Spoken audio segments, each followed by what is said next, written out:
Welcome to the cooler report. Today I'm going to show you how to remove the pallets from these kind of units, the two-door glass door units. As we can see, they secure with the rope side, and my coworker will be cut it off first.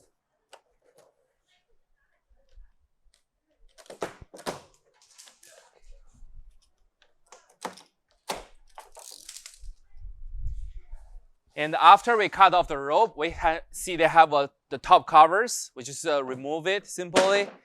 And for these pallets at the bottoms, we can just easily to break it off. So let's go ahead to show you.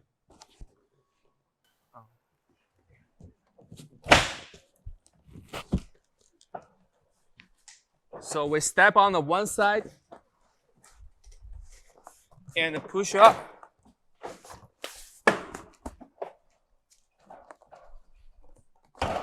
And this one we simply remove like this.